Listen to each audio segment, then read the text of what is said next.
Okay, roughly, how long do you think it would take?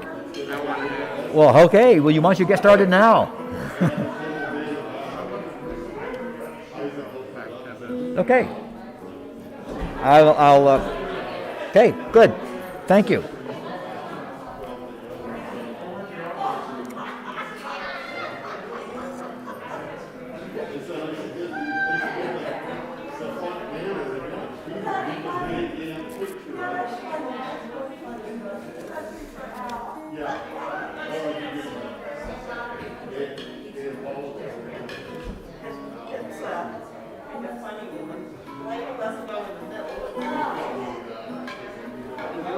I'm okay. How about you? Looks like you're working hard. I'm trying to put together what we're going to hear today, in what order. So there you are.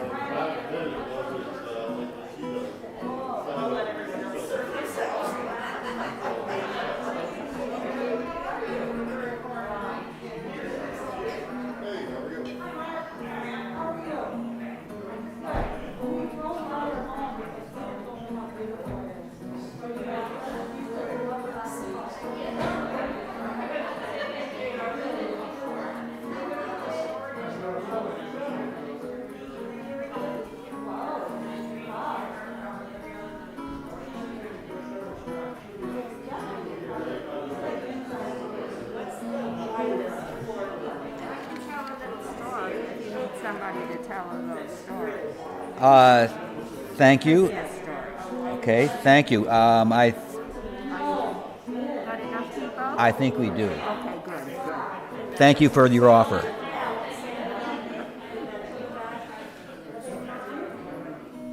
Let's see. They're good. Good.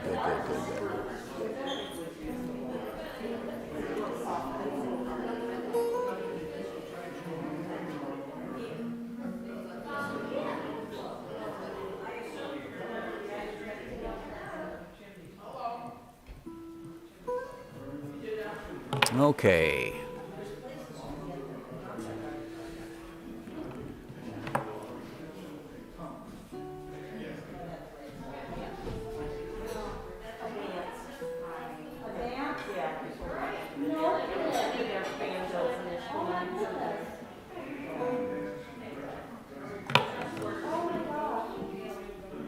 Okay.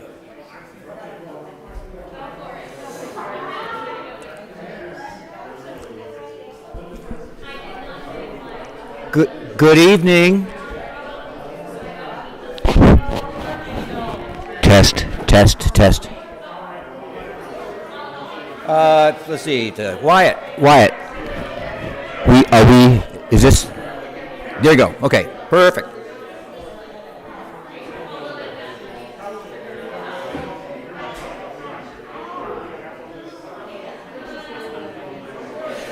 Good evening.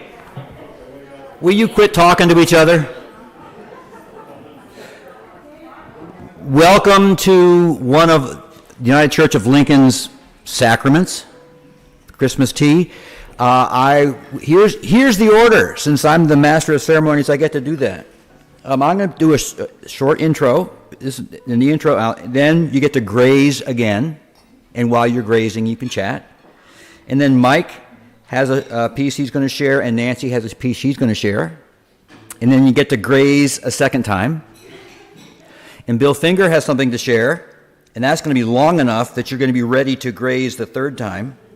He said I said, how long, Bill? And he says, hour and a half. That's what he said. And then I have something to close. So that's the general plan, and it's good to see you all here.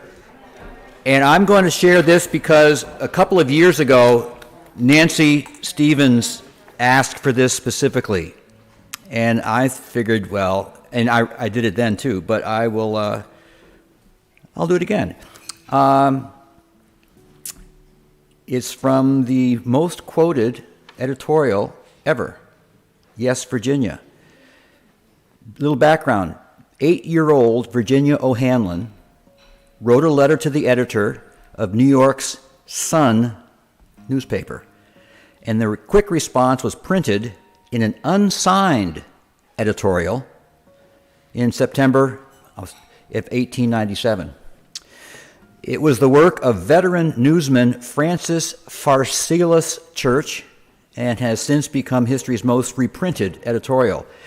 The Church was a war correspondent during the Civil War, and the editorial was very uncharacteristic of his style because he was typically hard-nosed, a cynic, skeptical toward things and whatnot, but not in the letter to Virginia. Here's Virginia's letter. Dear editor, I am 8 years old. Some of my little friends say there is no Santa Claus. Papa says, if you see it in the sun, it's so. So please tell me the truth. Is there a Santa Claus? Virginia O'Hanlon, 115 West 95th Street. And the reply, Virginia, your little friends are wrong. They have been affected by the skepticism of a skeptical age. They do not believe except what they see. They think that nothing can be which is not comprehensible by their little minds. All minds, Virginia, whether be they men's or children's, are little. In this great universe of ours, man is a mere insect, an ant, in his intellect as compared with the boundless world about him as measured by the intelligence capable of grasping the whole of truth and knowledge. Yes, Virginia, there is a Santa Claus. He exists as certainly as love and generosity and devotion exist. And you know that they abound and give to your life its highest beauty and joy. Alas, how dreary would be the world if there were no Santa Claus. It would be dreary as if there were no Virginias. There would be no childlike faith then, no poetry, no romance to make tolerable this existence. We would have no enjoyment except in sense and sight. The eternal light with which childhood fills the world would be extinguished. Not believe in Santa Claus? You might as well not believe in fairies. You might get your papa to hire men to watch in all the chimneys on Christmas Eve to catch Santa Claus. But even if they did not see Santa Claus coming down, what would that prove? Nobody sees Santa Claus. But that is no sign that there is no Santa Claus. The most real things in the world are those that neither children nor men and women can see. Did you ever see fairies dancing on the lawn? Of course not. But that's no proof that they are not there. Nobody can conceive or imagine all the wonders there are unseen and unseeable in the world. You may tear apart the baby's rattle and see what makes the noise inside. But there is a veil covering the unseen world which not the strongest man, nor even the united strength of all the strongest men that ever lived, could tear apart. Only faith, fancy, poetry, love, romance can push aside that curtain and view and picture the supernal beauty and glory beyond. Is it all real? Ah, Virginia, in all this world there is nothing else real and abiding. No Santa Claus? Thank God he lives, and he lives forever. 1,000 years from now, Virginia, nay, 10 times 10,000 years from now, he will continue to make glad the heart of childhood. Nancy, that was for you.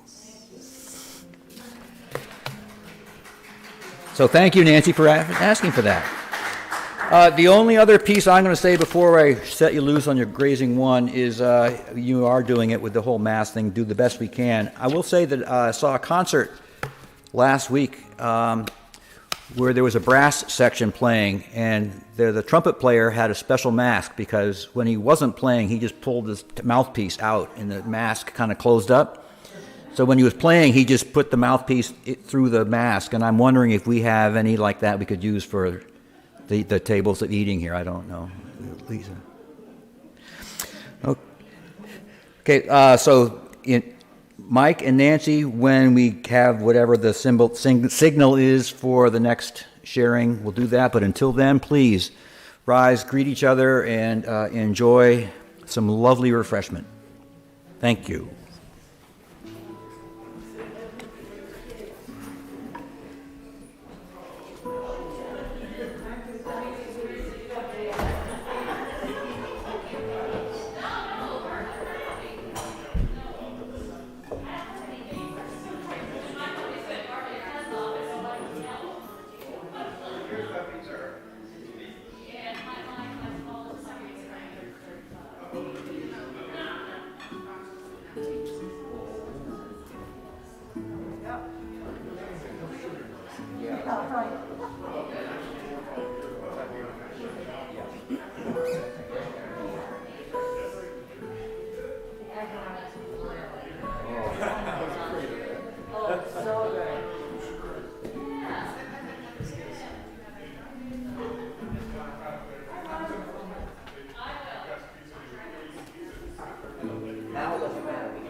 Look at the table and I'm not supposed to eat anything out.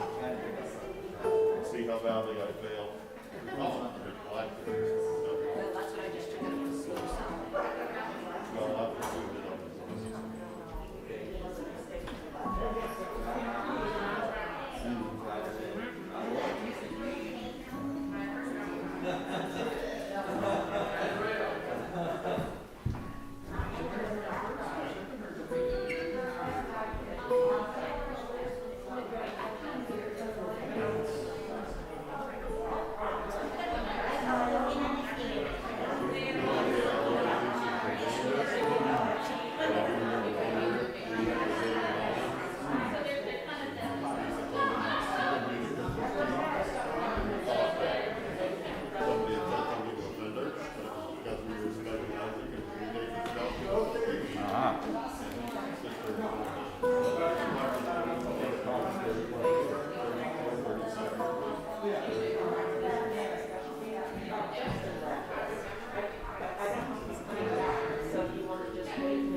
There's some fruit up here. I gotta get some. But I told Don I hadn't been up there yet.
Yes.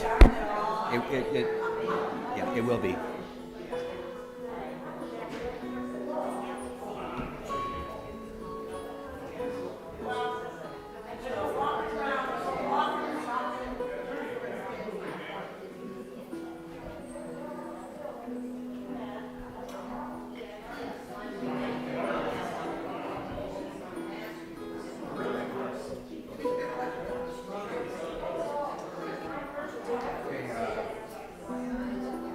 Wyatt, if you could give me the mic, please.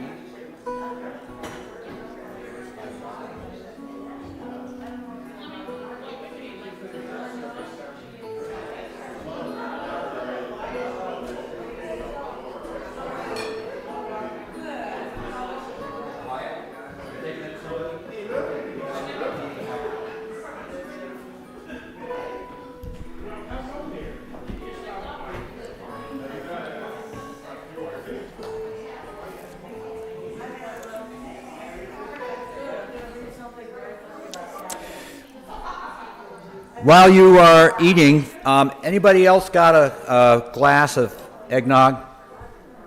Okay. For those of us who have glasses of eggnog, and for those who've had one already, or whatever you have, this is for Linda. For Linda. There you go. Before I call up Mike and Nancy, well, not Mike and Nancy, be Mike and then Nancy, or not at the same time because you don't want to hear them compete for the microphone. I have a note here from Justin, and it says, there are so many snacks and offerings that I thought would work for tonight. Since getting into baking, I've discovered there is food that pushes culinary boundaries, and then there is food that feeds one's soul.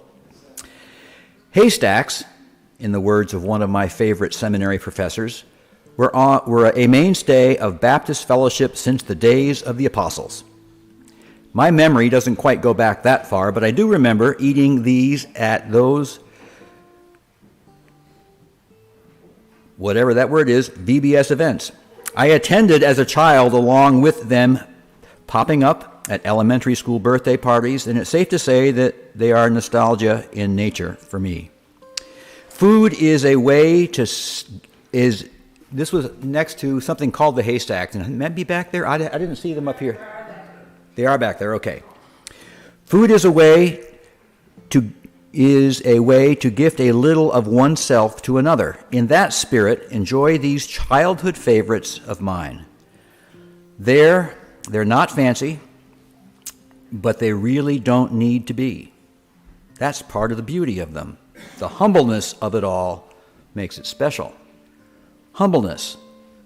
There's just something so Christmas about that concept. You don't need much to make something meaningful. Sometimes all you need is butterscotch, peanut butter, and chow mein noodles. So we are assuming that Justin is doing some cuddling tonight over to the parsonage. Mike, are you ready to come on up? No. Well, will you be ready? Will you be ready by the time you get here?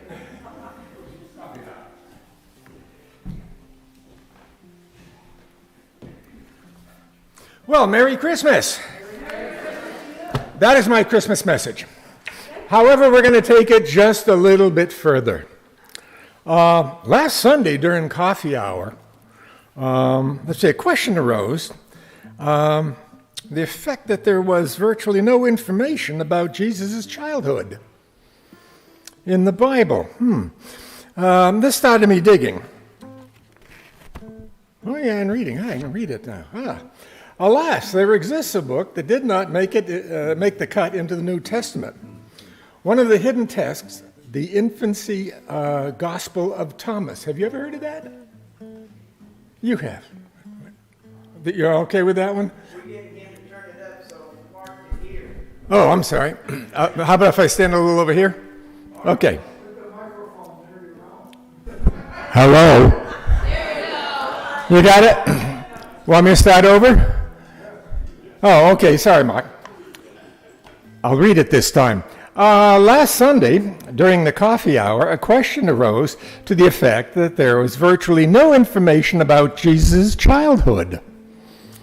This started me digging. Alas, there exists a book that did not make the cut into the New Testament, one of the hidden texts, and that is the Infancy Gospel of Thomas. One of, it contains a number of accounts of Jesus' activities from the age of 5 to 12.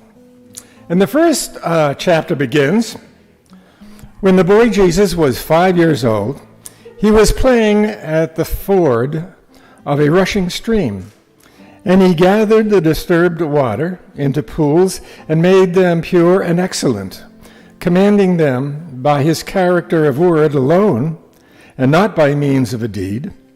Then taking soft clay from the mud, he formed 12 sparrows. It was the Sabbath when he did these things. Many children were with him. And a certain Jew, seeing the boy Jesus with other children doing these things, went to his father Joseph and falsely accused the boy Jesus, saying that on the Sabbath he made clay, which is not lawful, and fashioned 12 sparrows. And Joseph came and rebuked him. That's the first conversation we've had between father and son. Saying, "Why are you doing these things on the Sabbath?" But Jesus, clapping his hands, commanded the birds with a shout in front of everyone and said, "Go, take flight. Remember me, living ones." And the sparrows, taking flight, went away squawking. Then the Pharisees saw these. He was amazed and reported these to all his friends. Some may find it odd that this story does not appear in the Bible, but it was retold in the Quran, the sacred scripture of Islam, Surah 5, verse 110. Go figure. Chapter 5 of Thomas, verse 8, tells another story, which is kind of fascinating. Like I said, there are quite a few stories that are told within this book of Thomas. Now, when they seemed to be comforted by the boy's consolation, the teacher, meaning Jesus' teacher, said to his father, he actually went to school, "Come, bring him into the school, and I shall teach him letters." And the schoolmaster, flattering him, took him into the classroom. But Jesus was silent. As Zacharias wrote the alphabet, it was a Greek alphabet in that school, for him, and began to teach the letters. And he would repeat a letter to him frequently, but the boy did not answer him. Becoming irritated, the teacher struck him on the head. And the boy became angry and said to him, "A smith's anvil, when struck, teaches whoever strikes it. It is not the anvil which is taught." Ooh. I know the letters of which you speak are what you are teaching accurately, and far better than you. To me, these things are like noisy gongs or a clanging cymbal, which do not represent the soul, nor the glory, nor the power of understanding. Now, chapter 15, which is the last chapter, tells the story of Jesus at the age of 12 in Jerusalem, sitting in the temple with the scribes and Pharisees, as recounted in Luke chapter 2. This one did make it into the Bible. There are a number of stories between the ages of 5 and 12 in the text, some pleasant, some are rather nasty, like 5, 6-year-olds might be. The gospel was written in about 180 CE, current era, by Thomas the Israelite. The church made its final choices as to those gospels to be included in the Bible in the year 367. Amen.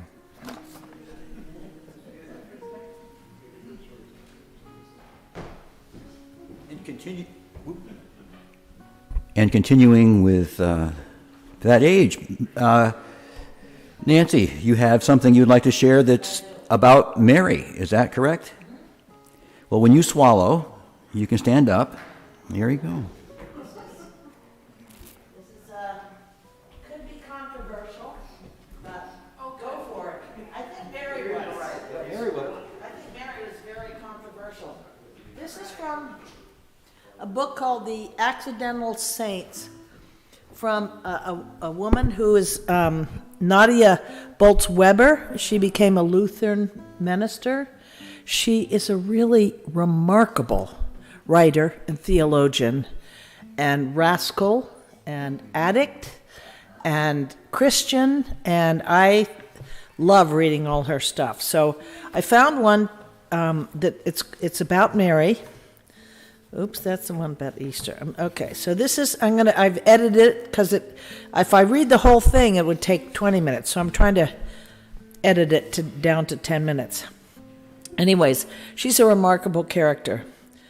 She says, when I was 12 years old, before the great cynicism of early adulthood took hold, I went to a school friend's house for a sleepover. It was winter, and I entered into the lived-in kitchen of their 70s split-level home with my tote bag of fleece jammies and a spare toothbrush. I walked into what felt like a theological crime scene. Cassie, have you opened the Advent calendar today? My friend's mom asked. Her mom had cancer and wore a thin brown scarf over her head. Hanging on the wall next to the avocado-colored refrigerator, we remember those, was something I was unprepared for and quietly scandalized by. The object in question revealed something shocking about Cassie and her family. No, they weren't heroin addicts or part of an armed militia. They were Catholic. and they weren't even trying to hide it. A cardboard calendar covered with images of Mary hung from the wall. Cassie walked towards it, opened up a little hinged square numbered 18, and handed me the single glossy piece of chocolate from inside the shape of the bell. The pleasure of the waxy chocolate melting in my mouth was tempered by the feeling of pity for her mom, for her illness, combined with the scandal that couldn't have been stronger if the pictures on that Advent calendar had been of Playboy pinups. Don't get me wrong, I totally still ate the chocolate. I knew Catholics existed with their saints and candles and rosaries and all of their exotic ways of being wrong, but now I had Catholic friends. And I couldn't stop at their Mary. She seemed luminescent and good and trustworthy and beautiful, and I was secretly jealous that they got to have her. Church of Christ, I'm just skipping some parts so we're not here all night. Church of Christ kids like me in Colorado Springs, Colorado in 1982 did not have Advent calendars. No Sunday at our church was different from any other Sunday during the year, and that included Christmas, since Christmas was a cultural and not a religious holiday, because, for us, there were no religious holidays. Religious holidays were celebrated by people who didn't really believe in the Bible because the Bible never told us we would celebrate things like Advent and Christmas. In parentheses, she said, the Bible also never said we should brush our teeth or watch fireworks on the 4th of July or breathe oxygen, yet that never seemed to bother our grown-ups at church. End of parentheses. So we kept Christ out of Christmas. Rudolph and Santa, they were fair game. But a nativity safe, nativity in the house, no way. Actually, growing up, I don't remember hearing a lot about Jesus in general, apart from how horrible we should feel about being responsible for the fact that God had to kill him. But in all fairness, Jesus very well could have been mentioned more than that. I wasn't very good at being attentive during church at that time. Or at church retreats like the one I went to just weeks before discovering Cassie's Catholicness.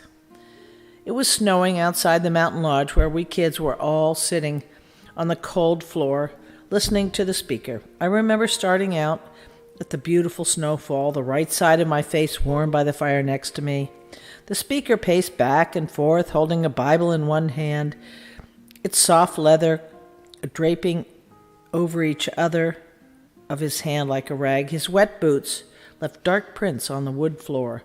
The closer his footprints were to the fire, the faster they disappeared. His main point was that God was waiting to see if we were grateful enough about Jesus' crucifixion that we would start living in a way that was particular. The implication was that God was waiting to see if we did not use swear words, or lie about anything, or listen to rock music, or have any kind of sexual inclination towards someone of the opposite sex before we were married. God was waiting to see if we were always cheerful and never drank alcohol and were not snarky. Then we would become worthy of God's favor. How would you be living, the man with the floppy Bible and wet boots asked us, if you really believed? How would you be living? This type of teaching was standard fare at Christian youth retreats across the country. Quote, good, unquote, behavior equals godliness. But as I sat there, distracted by the evaporating footprints on the wooden floor, I kept thinking about Cassie's Mary calendar and wondering if the mother of Jesus was considered good. After all, she got pregnant before she was married. I'm going to skip something. I now realize that one fabulous advantage of observing the church year is that it throws Mary into our face every December and every January. She won't be ignored, which I think is awesome. I knew when I saw her in Cassie's home on the Advent calendar and on paintings and on little statues that I loved her, that I wanted her strength and her beauty. I didn't pick up on our, she goes on. I didn't pick up on our love of Our Lady again until my 20s, when I had left the Church of Christ and had sought meaning and community elsewhere. So, when I eventually returned to Christian faith, I did so with a passion for and devotion to Mary in tow, which eventually demonstrated itself in Virgin Mary belt buckles, tattoos, and medallions hanging from the rearview mirror of my car.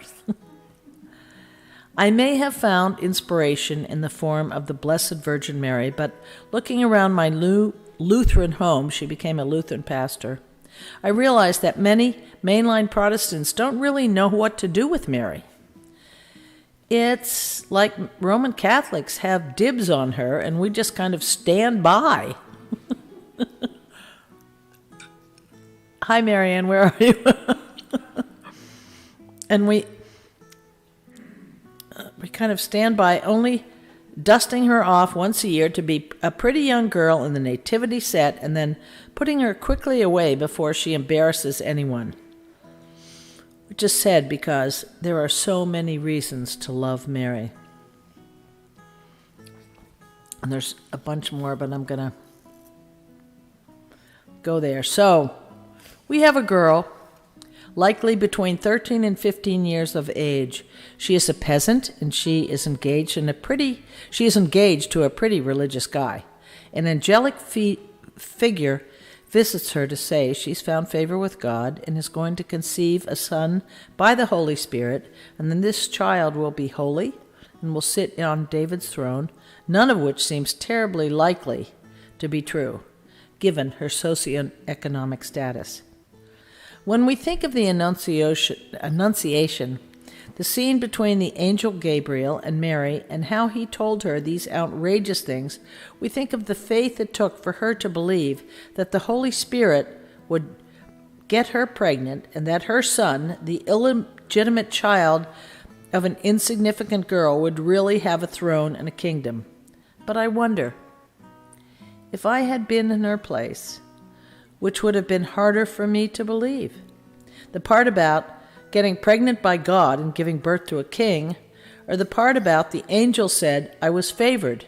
I mean, if an angel came to me and said, greetings, favored one, I'd be like, you've got the wrong girl. There's no way I would trust that the angel meant me. You know, I've never managed to have a life look the way the youth minister implied it should look like to earn God's favor. What would your lives look like if you believed, said the man with the floppy Bible. That's the youth pastor. As a 12-year-old, I believed. At least I thought I believed. But no matter how hard I tried, I never seemed to be able to make myself into something worthy of God's favor. Perhaps if I had personally more naturally predisposed towards clean living and clean speaking and clean thinking, I would have pulled it off. But it was just me, and all the guilt tripping in the world would never change that. So instead, I paid attention to the snow and the warmth of the cheek. I turned the youth minister in the wet boots, preaching to me about how my life should go back. I didn't, because I just couldn't muster up a yes to what God's conditional life may be towards me. But here's where Mary had some real chops. She had outrageous things from an angel and said, "Let it be with me according to your word." That's from Luke 1:38. Mary trusted the word from an angel, telling her that she was favored. And maybe that trust is just what made her favored. I don't know what the details of her life, but I think that she was a normal girl with the struggles and inconsistencies that come with being a normal girl. Maybe the really outrageous act of faith on Mary's part was trusting that she had found favor with God. I may feel used to the idea that if I live a certain kind of life, I can make myself worthy of God. But what if God's word is so much more powerful than our ability to become worthy of God? I mean, not for nothing, but, I love this line, but if God can create the universe by speaking it into existence, then I think God can make us into God's beloved by simply saying it is so. This, it seems to me, is the vital and overlooked miracle of the Annunciation story. We have no idea what Mary was like before the angel visited her, but here's what I'm thinking. I seriously doubt that she made herself into a girl whom God could favor because she took the advice of her youth rabbi and lived in the way she should. If the way God seems to favor prostitutes and tax collectors and adulterous kings over the smug, righteous, and powerful is any indication, then I think it's safe to assume that God's nature to look upon young peasant girls with favor, because God's just like that. At least that's how we see God consistently acting in the Bible. There is a reason Mary is everywhere.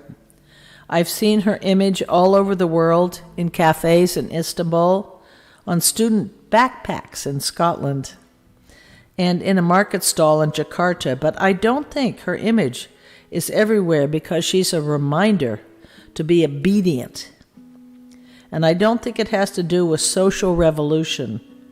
Images of Mary remind us of God's favor. Mary is what it looks like to believe that we already are who God says we are.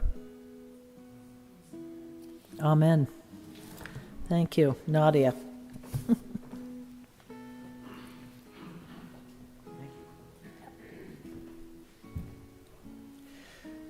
Donna, what was that song we sang? Mary, Did You Know? In the choir? Yeah, that just was come. Grazing time number 2. And then after that, Bill's going to take an hour and a half, subtract about an hour and 20 minutes to share with us.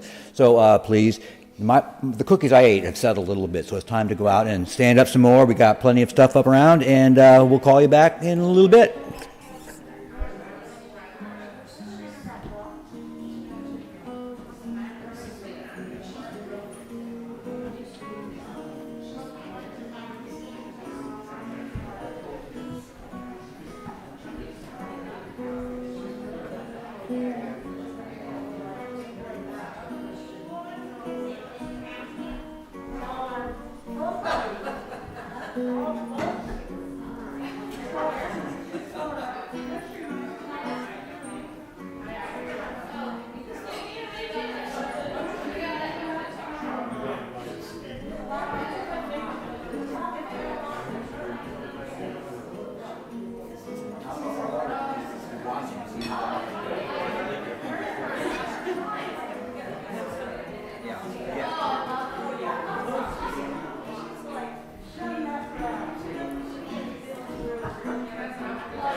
I'm holding up. Good. There's no calories up here, Mark. None. None.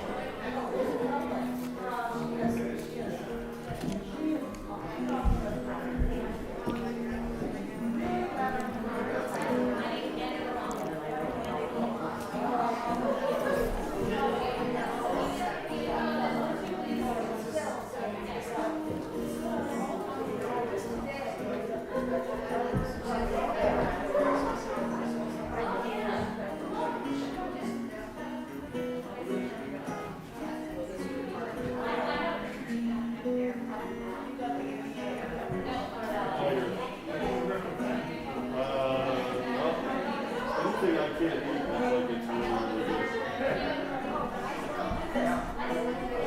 good. Just about everything up here except for the nuts and the berries.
Good though.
Okay, we're going to have Bill come up here and share for a few minutes.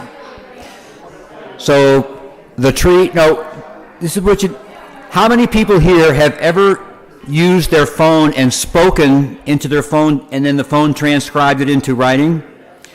It's a cool speech-to-text thing, but Nancy did that, and she was telling, the text message that Nancy was trying to communicate was that Patrice is going to be back here on Tuesday.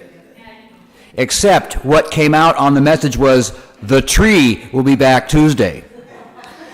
So if you want to call Patrice the tree, you can do that, but it's at your own peril. I'll tell you, my nickname growing up was Tracy.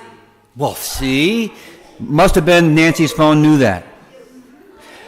Bill, would you come up and grace us with your story?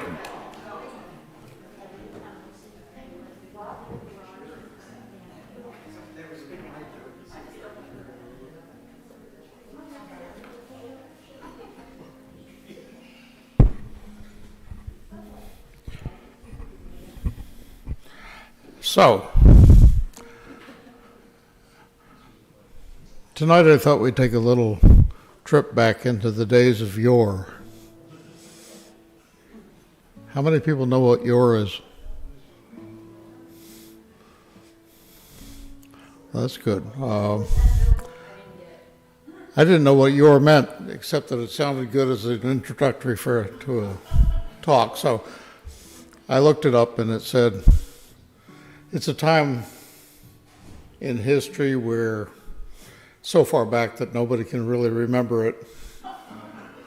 And so those of you who raise your hands are quite far back. And we're going to be talking about a time that's far back, maybe just on the cusp of yore. And it goes back in a time in my life when in this church I was had the privilege of teaching Sunday school, and Sunday school was taught up in the balcony of the church that was here before this one. And some of my students were people the likes of Jim Brown. Does anybody know Jim Brown? He has gray hair now and everything. So that shows how far back we are in close to yore. But our Sunday school class that time, I'm not a real theologian or good at following the books and so on, so I was sort of a free-form Sunday school teacher, I guess. And I don't think there was a curriculum back then, or if there was, I didn't know what it was, so I wasn't using it. But the Sunday school was not as well organized as it has been between then and now. And so the tack that I was taking was that they were junior and senior high school kids, had a lot of energy and enthusiasm. I had to try to find a way to direct that a little bit. So we did a lot of thinking about how we could spread the light and do right and do things right and do right things for the people around us and for ourselves. And so we were coming up with brilliant ideas all the time, and I have to admit that I was probably stimulating more of them than I should have. But it was kind of a crazy time, and I was in my 20s, I think, late 20s, something like that. And there were a lot of older people in the church, people that were old folks to me, who were now probably about 25 years younger than I am now, so seen both ends of it. And there's one couple that comes to mind, and that's Doran and Enola Pierce. Does anybody remember Dora and Enola? A few people remember Dora and Enola, but it is sort of back in the days of yore. And Dora and Enola had a unique old Vermont way of dealing with life. And they both liked watching younger people try things and try to do things right. And Enola was very direct, and she would intervene and just take charge. And Doran, on the other hand, was very kind of indirect and would like to watch the younger folks kind of try to deal with life and our projects and wait until there was a crisis, and then he'd intervene and make you feel embarrassed that you didn't know what to do in the first place.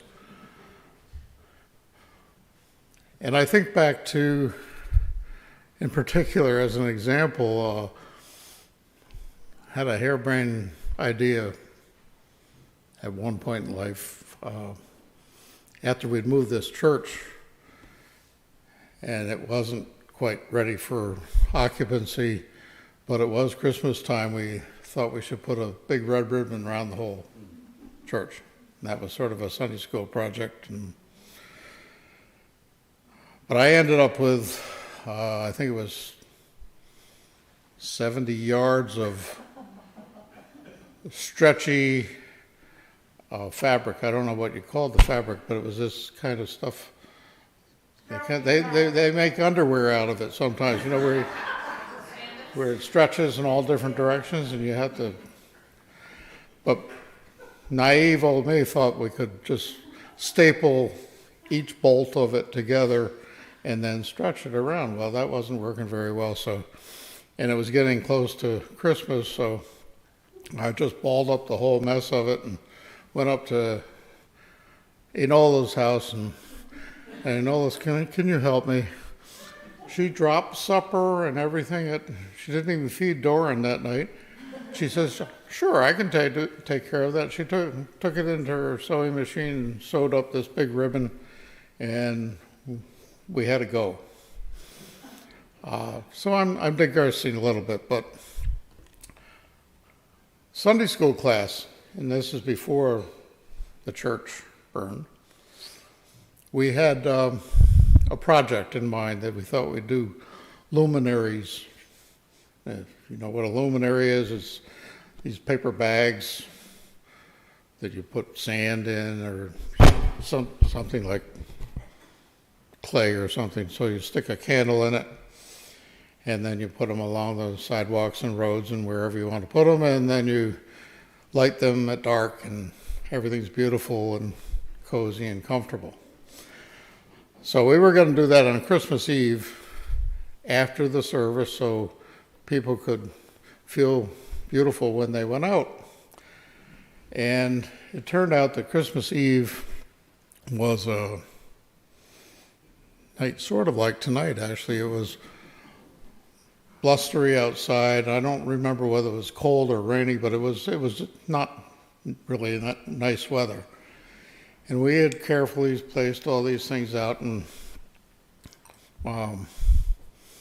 we were going to light a few before the service, and we had a hard time doing that because the candles kept blowing out and everything was going on. So we pretty much had given up on the project.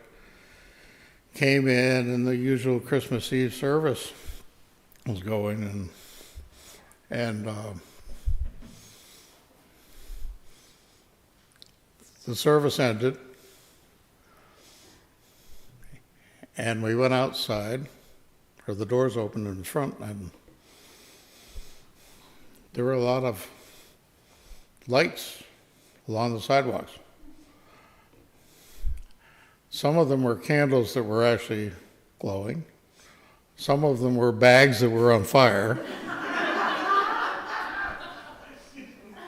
And some of them were blowing out and being relit, and who was relighting them but Doran? And Doran had spent the entire Christmas Eve service outside, going from bag to bag, trying to keep the candles going. And I think the lesson that we learned, and we all should learn from that, is that every day of our lives, we have opportunities to keep our candles going, even if it's under very difficult circumstances. And I just thought I'd leave that message with you tonight. Thank you.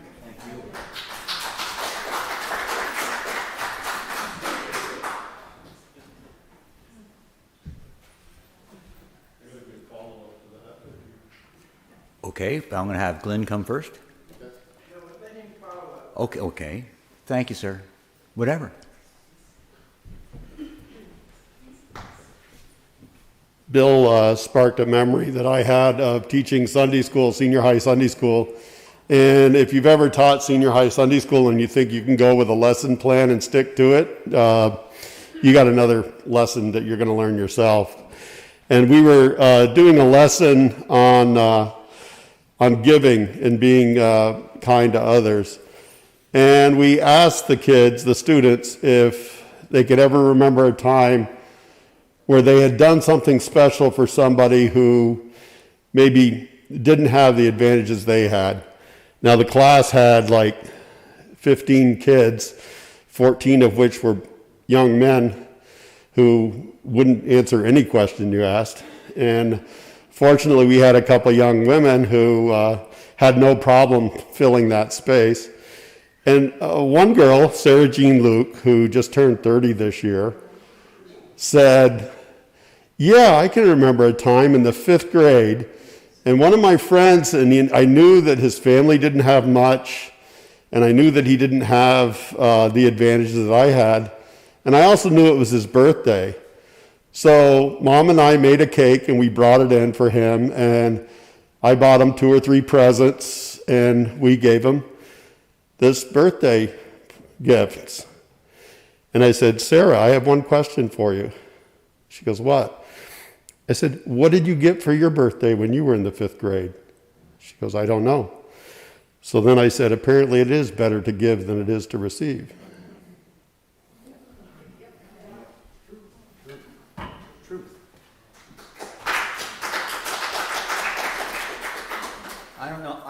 I don't know if that applause was for Reed's story or that Glenn's coming up or... It wasn't for me. Okay. It wasn't for me. So I find it very interesting tonight to see how the Holy Spirit has put different stories together. And when I read what I'm going to read, you'll get it too. I'm going to read a couple of poems. I said it was only going to be a half a minute, but I lied.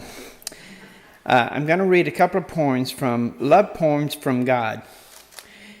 And I don't know if any of you have ever read that poem book, but Sally Taylor loaned it to me, and I couldn't put it down. And this poem is from Tukaram. Tukaram lived in 1608 to 1649 and was one of the most influential, can't talk too well, Muslim saints who lived in India. So I thought it was interesting to get some of his story here. So let me find it right quick. Y'all be patient with me. I'm doing the... Oh my goodness. Where are they? Okay, here they are. So I'm going to read 2. I said I was going to read 1, but I'm going to read 2. This is the first one. This is a man that had a walk with God. He said, "My lucky rock." This is his poem. "I asked a squirrel, 'What is that you are carrying?' And he said, 'Oh, it's my lucky rock. Isn't it pretty?'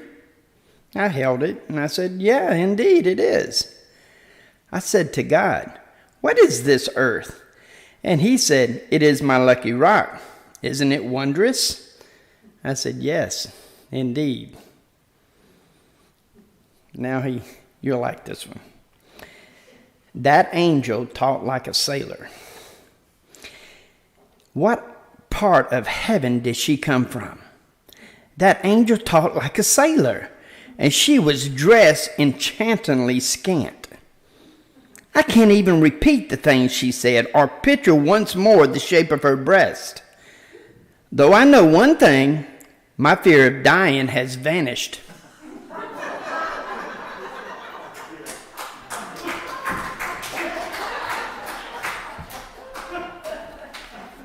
There you go.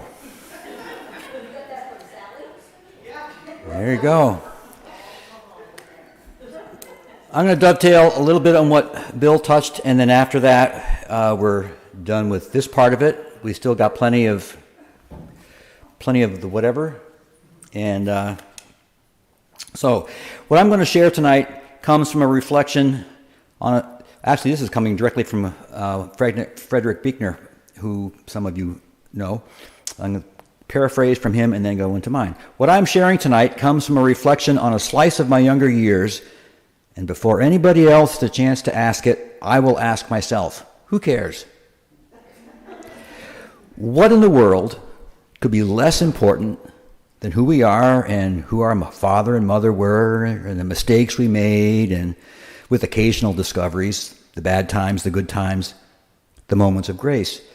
If we were public figures and our stories had some impact on the world at large, that might be some justification for telling it.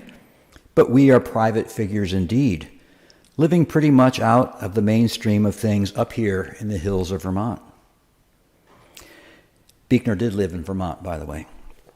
Maybe nothing, though, is more important that we keep track, you and I, of these stories of who we are and where we've come from and the people we've met along the way, because it is precisely through these stories, in all their particularity, as we have long believed and said often, that God makes himself known to each of us most powerfully and personally. And with that, I share. In August of 1957, we moved to Potsdam and pulled into our driveway for the first time as a family. The Straubs became part of a neighborhood, the Cedar Street neighborhood. Soon to turn 6, it was my first real neighborhood, complete with next-door neighbors, across the street neighbors, backyard neighbors, and sidewalks to walk and bike down, fences to climb over, families with children like us, and neighbors who we thought were elderly. 2 doors down from our house was 17, the only house on Cedar Street with a cedar tree, by the way. 2 doors down was 13 Cedar, where the Fairbairn sisters, Anna and Mabel, lived. 66 years before, in 1891, Anna became a resident of 13 Cedar by being born at home. And 4 years later, in 1895, Mabel joined the Fairbairn family by following suit. As young women, their lives took them away from Potsdam and their family home. But in the mid-1950s, Anna returned home to care for her widowed, ailing father. And she cared for him until he passed in 1956, the year before we met them. Later that same year, Mabel's husband, Jerome, passed, and she too returned to live at 13 Cedar Street. As young kids, we didn't really know any of that. And as far as we were concerned, Anna and Mabel had always lived there. And in many ways, perhaps they did. And as our real grandparents, they came from another time. Over the years, we Straub kids grew older, but somehow Anna and Mabel seemed not to change, including where they sat at church. Now, we always knew where to look for them, in the back pew on the right. The story goes that during a worship service, the young Fairbairn girls got to giggling, becoming seen and heard. So their father, George, took them back into the entryway in our church that was called the narthex for a good scolding, and then sat them in what was to become their pew, the back pew on the right. They never sat anywhere else after that. Anyway, as kids, we loved to go to visit the Fairbairn ladies, especially since we could walk the 2 doors down the sidewalk to visit on our own and sit for conversation, not play. The Fairbairn girls didn't play. We sat for conversation, and we felt sort of grown up, in part because 13 Cedar was always well kept and straightened up, in part because, or as Anna and Mabel were. At Christmas, and when I saw this tree, it reminded me of the Fairbairn girls because this is simple yet elegant. Their tree was decorated only with silver and blue balls. No lights, no rain, no tinsel. And the only addition to the tree came a few years after we had become neighbors, when a Straubcraft footstool made by us kids, guided by our father in our cellar workshop, about this big and stood about that tall, that stool was placed under the tree. And that was the only evidence of children's hands in their home. For children hadn't lived there for close to 60 years. That absence, however, belied their quiet, steadfast love and connection with us. When the Hilton Hillbilly Club, a neighborhood kids club headquartered in the upstairs of our garage, presented a play, Anna and Mabel could be counted on to be part of the audience, and they were dressed like it was a real play. So here's Anna, and that's Mabel, and that's my brother Bill. He was in the play. As my brother Bill, or Billy Boy, to Anna and Mabel, as we grew older and more able, part of being a neighbor became clearing the snow from their driveway, and you should have seen how square those we did, and mowed their lawn, taking great care not to accidentally trim any of the gorgeous flowers in their backyard garden. And so too was a sharing of their love for ice hockey, if you can believe it. Now, the Fairbairn ladies may have looked proper, and they were, but they were ice hockey fans, watching the Montreal Canadiens on black and white TV, and attending numerous Clarkson College games at the unheated Walker Arena, where sometimes it was colder inside than it was outside. And to those games, they were often taxied by the Stroud station wagon, squealing in the back seat when Dad would, once in a while, purposefully slide the back end of that station wagon out just a little bit as he turned onto the snow-covered Cedar Street. When we lost my dad to a sudden heart attack in 1976, Anna was confined to her sickbed.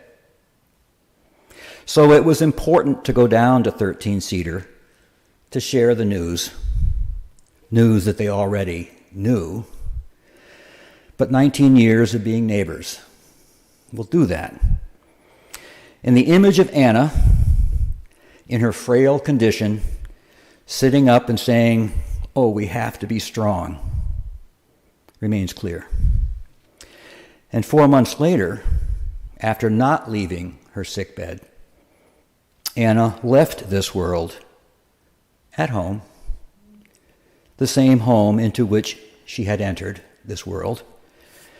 And a short year later, Mabel too passed over while getting ready to work in that beautiful garden. And just as he gently breathed the breath of life into the sisters in that home years before, God gently inhaled the sisters back in.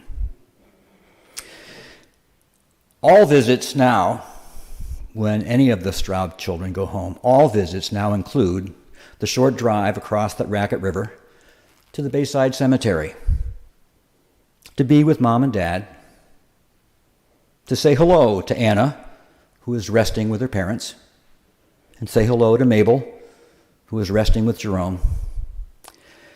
And on a visit a while ago now,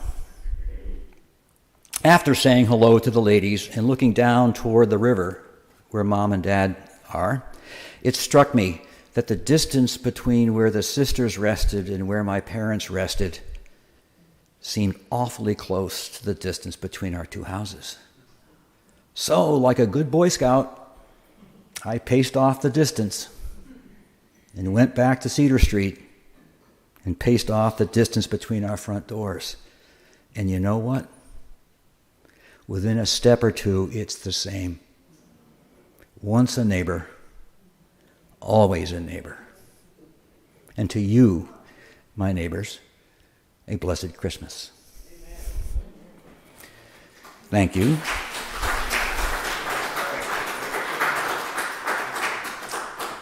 Plenty of eggnog, plenty of the red stuff, plenty of things up here with no calories. It's been wonderful to have you here tonight. Thank you so much for coming, and we'll see you maybe tomorrow. Wyatt, there we go.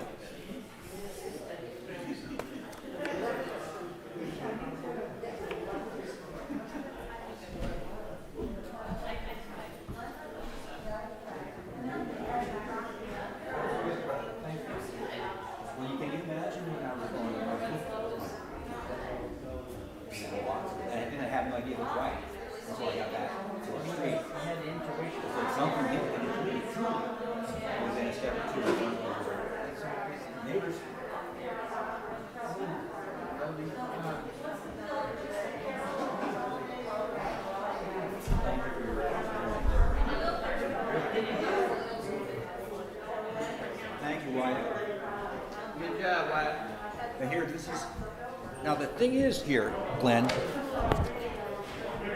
brother Billy Boy, in one of the plays, they're younger than I am. In that picture, they're younger than me. But in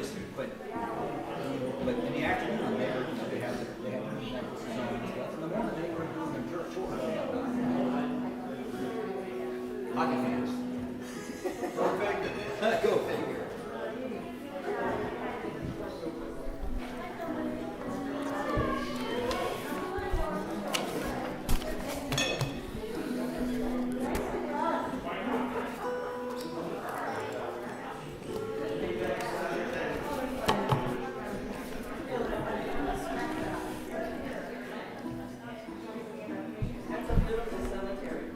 Isn't it?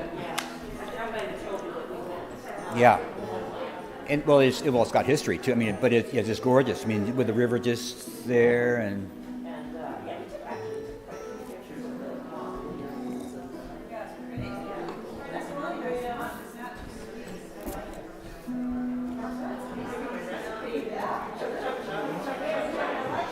Well, in Boston, there's basically there's smaller cemeteries in small towns.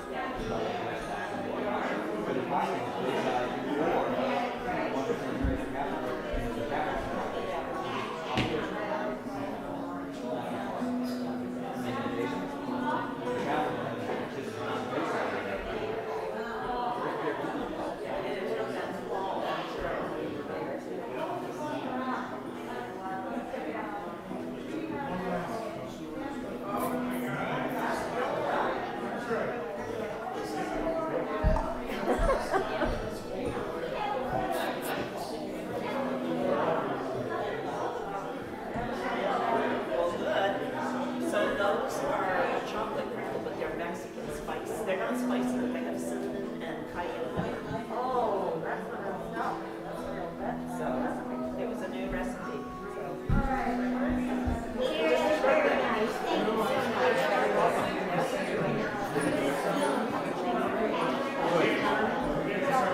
Well done, Peter. Crazy part of it. Maybe you met the Fairburn girls. They were younger than we are now. Yeah. I know where you're talking about, because I know where Cedar is. Yeah. It was a while after me. Mom and Dad were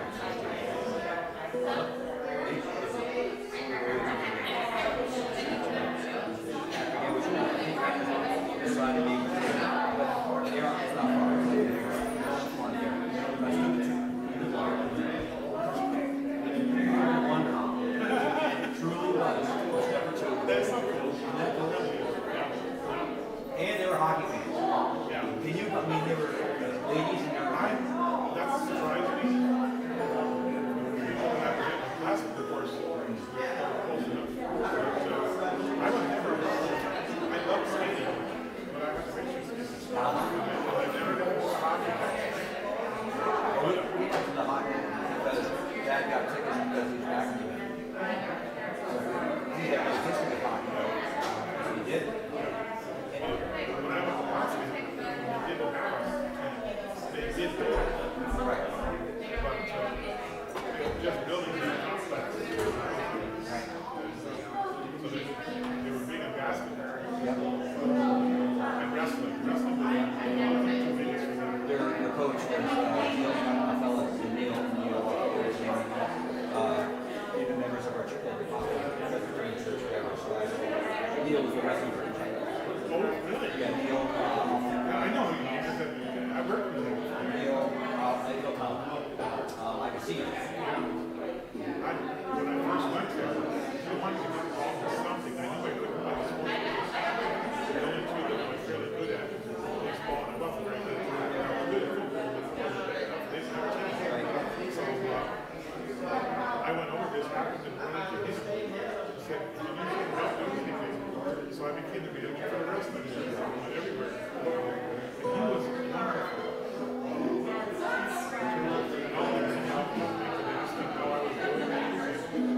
he was wonderful. I did go there.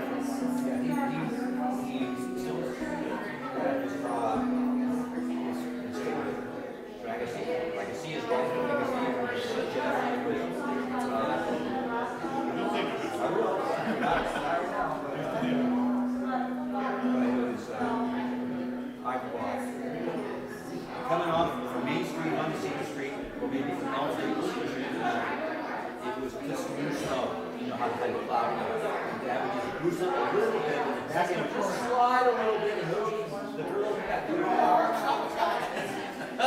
loved it. We loved it. Yeah, I know. I was the same way with my father was a bachelor. Scary sometimes, but he had control. And I find that it was the same way. I just loved it. He got married. I got a rush in New York. Crazy. 444. You're in the city streets. Glens Falls. It's still snowing. You can just run those corners. They go the other way. Well, kids today, with all-wheel drive, they don't understand how much fun that is. Yeah, I know that. It's true. It's true.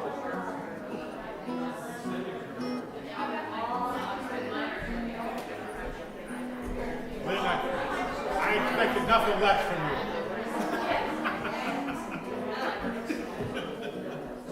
That was good. The salad gave it to you.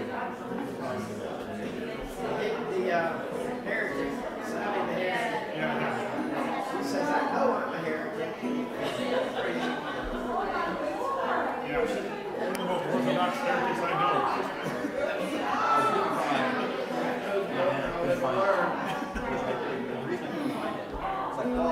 I think I had my fill.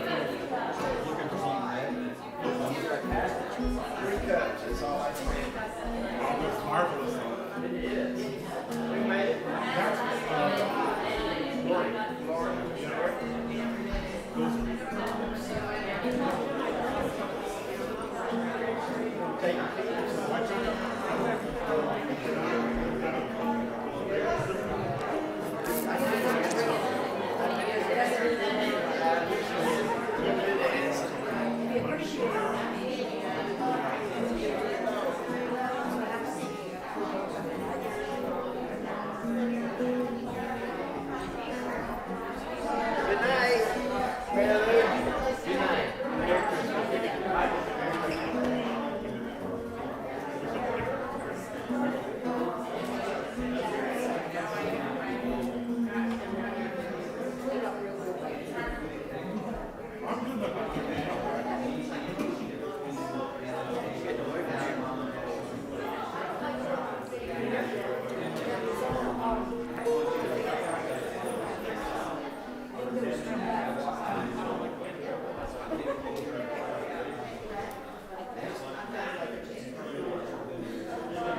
paper.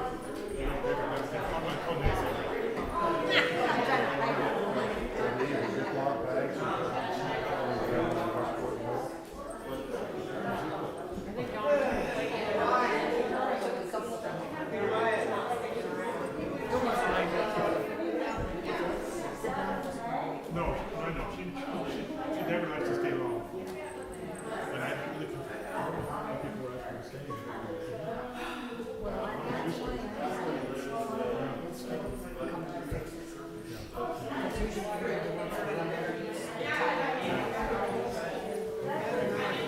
Neil Johnson. Yes. Thank you. I and got it. Neil and his wife Marilyn. So he was Neil. David was talking about being a manager for the wrestling team at Quaker State. Where David was my street. I know this for He volunteered to talk about a manager for the wrestling team. And I met the wrestling coach Neil. I couldn't remember his last name.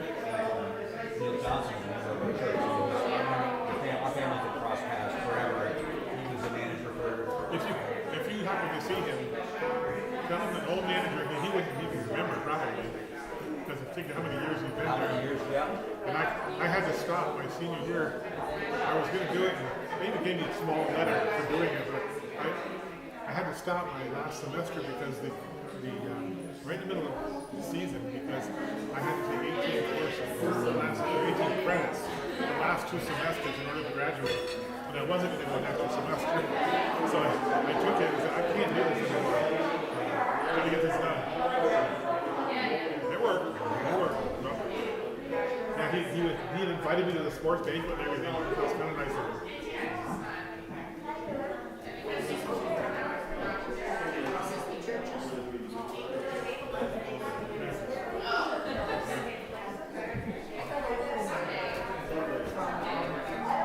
I got a little one.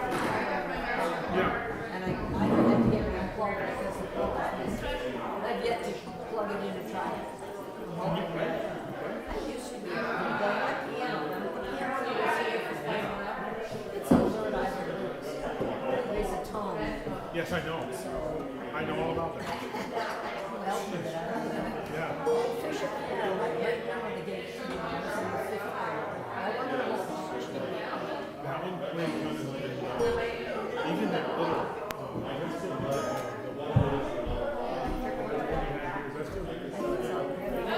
that's heavy as long, yeah. It's not going to be light. We're going to get this. No, you're fine.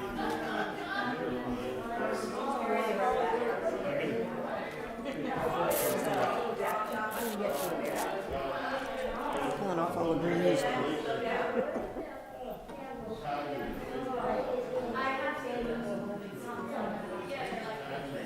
That was marvelous. I don't dare have any more. In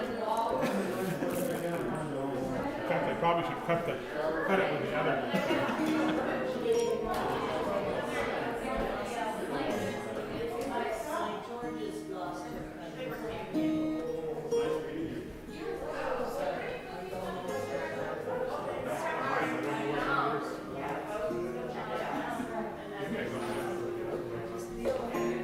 I always love seeing how your life experiences change how you interpret or hear a story. And because Isaac went to Clarkson, we actually went and found the house you grew up with on Cedar Street. Yeah. All the while you're telling it, I can literally visualize. Yeah. You know, I mean, I don't know which way, whether it was north or south, but you know, heading towards the Episcopal Church or whatever. Yeah. That was there on the corner.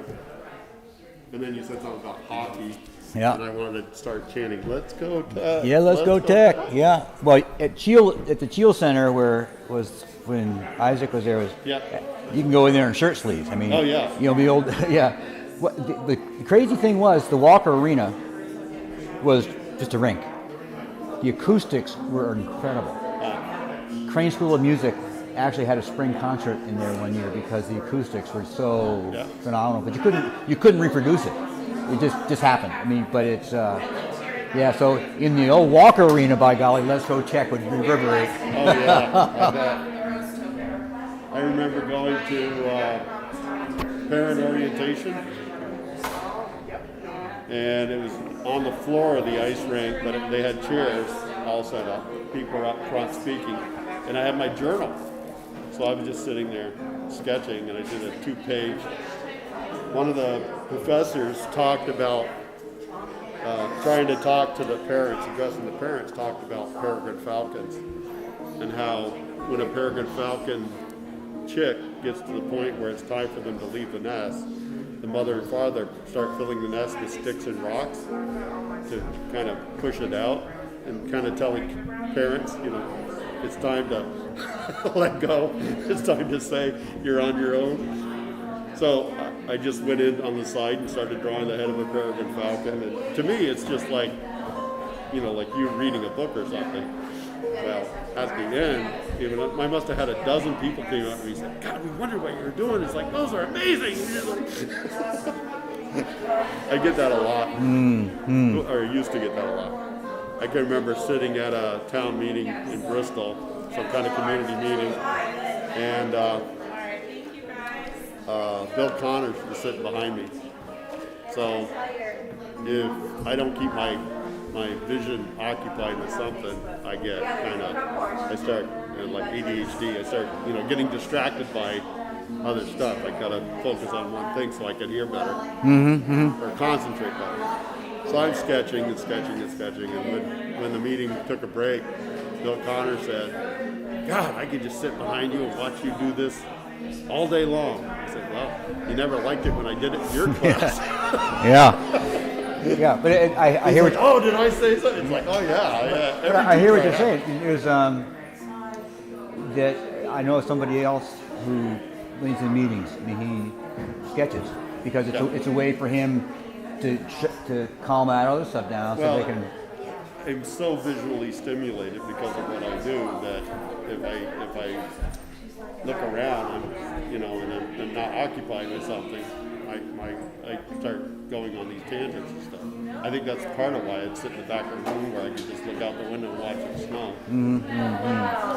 Jerry Layden, when I was a senior, they were talking about something. She slapped the ruler on the desk, and I went like that, and I looked, she's looking right at me. And she says, we're having a pop quiz. I think she was surprised when I was one of the few kids who passed the quiz. It's just like,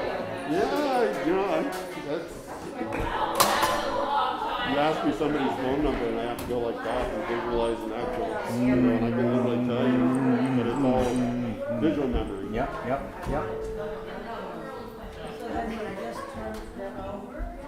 Yeah, if somebody asked recently, what are the last 4 numbers in your phone number? Jeez, I don't know. I have to go from the beginning. It's like they always ask me my last 4 of the social. I know that one. It's like, you know what, I gotta go through the first 5 and get the last 4. I hope you don't mind if I pause here. The chain I can do. I can remember. But social I got that. But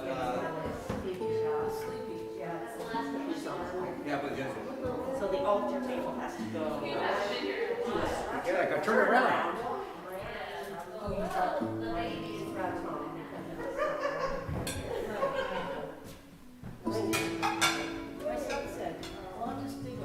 So the choir, we can't do it and remember the choir. We have to actually turn it around.